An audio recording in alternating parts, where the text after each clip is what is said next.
D-Day चल रही थी उस वक्त पे, शूटिंग चल रही थी मेरी।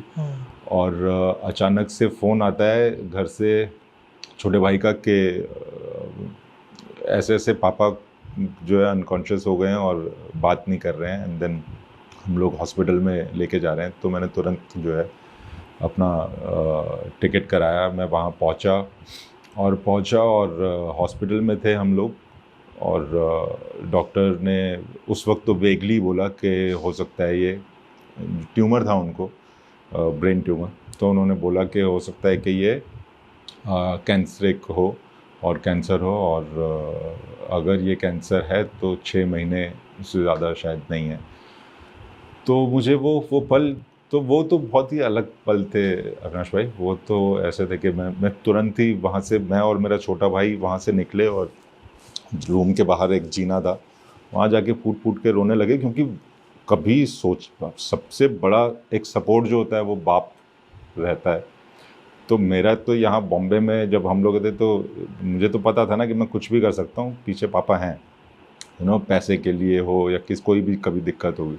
वो एक मोमेंट था कि अब कोई नहीं है, या अब कोई नहीं होगा, या ये क्या बोल दिया इन्होंने डॉक्टर ने। तो बहुत कुछ था। जब उनके टेस्ट वगैरह हुए थे उसके बाद में तो ऐसा भी हुआ कि हम लोग, मैं और मेरा छोटा भाई वहाँ पर ओपीडी में बैठे हैं, और डॉक्टर जो है वो फाइनल रिपोर्ट्स देख रहे हैं और बताने वाले हैं कि क्या है। और शायद कुछ पेशेंट्स की आवाज़ चल रही थी, वहाँ पर आवाज़ आ रही थी। तो उन्होंने मेरे को उस वक्त बताया कि 2 महीने या 3 महीने हैं, बचा नहीं पाएंगे हम लोग। और आवाज़ जैसी आ रही थी तो वहाँ से चिल्ला के बोले डॉक्टर के, आप लोग चुप रहेंगे कि नहीं रहेंगे, मैं इनको बता रहा हूँ कि इनके पापा जाने वाले हैं।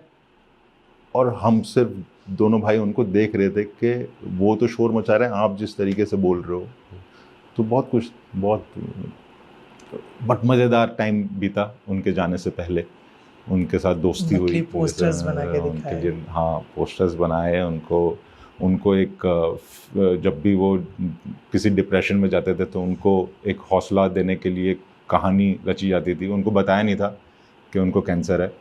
तो हम पूरी फैमिली उस वक्त पे एक्टिंग कर रही थी, पूरी की पूरी फैमिली, मेरे मम्मी, मेरा भाई, छोटी बहन, सब लोग, हम लोग सिर्फ उनके सामने अभिनय करते थे और उनके रूम से बाहर जाके रोते थे।